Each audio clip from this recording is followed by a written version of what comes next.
हमारे देश के लाखों किसान खेती पर निर्भर हैं, जो हमारे देश की नींव हैं और हमारी अर्थव्यवस्था का प्रमुख आधार भी हैं। सरकार ने सक्रिय रूप से किसानों की आय और कल्याण में सुधार किया है, क्योंकि ये समाज में किसानों की महत्वपूर्ण भूमिका को स्वीकार करती है। किसानों को सशक्त बनाने और उनकी आर्थिक स्थिति में सुधार लाने के लिए कई कानून सुधार और कार्यक्रम बनाए गए हैं, लेकिन इन्हीं तमाम कोशिशों के साथ जरूरी है किसानों के लिए पारदर्शी बाजार का होना। पारदर्शी बाजार को समझने के लिए आपको कृषि बाजार प्रणाली को जानना होगा। सीधे शब्दों में कहें तो हम जो कृषि उत्पाद रोज खाते हैं, वो पैदा होने से लेकर हमारे घरों तक पहुंचने तक एक लंबी चेन के जरिए हम तक पहुंचते हैं। इस प्रणाली की दक्षता का हमारी रोजमर्रा के जीवन पर सीधा प्रभाव पड़ता है। कृषि बाजार प्रणाली वो माध्यम है जिसके जरिए कृषि उत्पादन देश के सभी हिस्सों में पहुंचता है।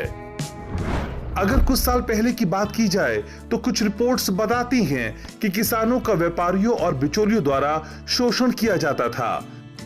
उन्हें मौजूदा बाजार दरों से कम कीमतों पर अपनी उपज बेचने के लिए मजबूर किया जाता था। इतना ही नहीं, दोषपूर्ण तौल मशीनों और गलत लेखा जोखा के भी किसान शिकार हुआ करते थे। इसी के साथ उनके पास भंडारण की सुविधा नहीं थी, जिससे वो भविष्य में बेहतर कीमत पर अपनी उपज बेचने में असमर्थ हुआ करते थे। लेकिन अब हालात बदल चुके हैं। किसानों के पास एक ऐसा पारदर्शी बाजार है जिसके जरिए वो अपनी उपज को सही कीमत पर बेच पा रहे हैं। किसानों को किसी तरह का नुकसान ना हो, उनकी आय बढ़े और उनका भविष्य भी सुरक्षित हो।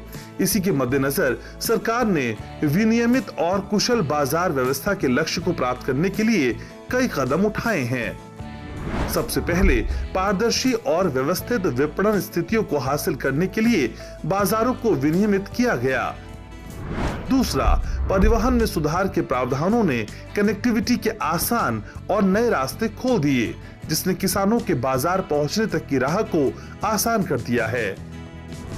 किसानों को पारदर्शी बाजार देना हो या फिर उनकी आय को बढ़ाना हो, सरकार लगातार इस ओर प्रयासरत है। सरकार ने इस लक्ष्य को हासिल करने के लिए कई योजनाओं और नीतियों को लागू किया है, जिसमें फसलों के लिए न्यूनतम समर्थन मूल्य MSP की वृद्धि करना, जैविक खेती को बढ़ावा देना और राष्ट्रीय कृषि बाजार का निर्माण करना जैसी कई योजनाएं शामिल हैं। आपको बता दें, सरकार उर्वरक सब्सिडी भी प्रदान करती है, जिसका बजट 2 लाख करोड़ रुपए से ज्यादा का है।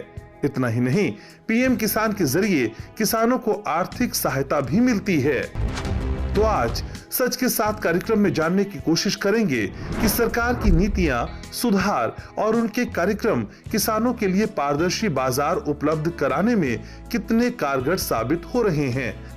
साथ ही ये भी जानेंगे कि किसानों के उत्थान और टिकाऊ कृषि पद्धतियों को स्थापित करने के लिए अभी और कौन से कदम उठाए जाना बाकी है।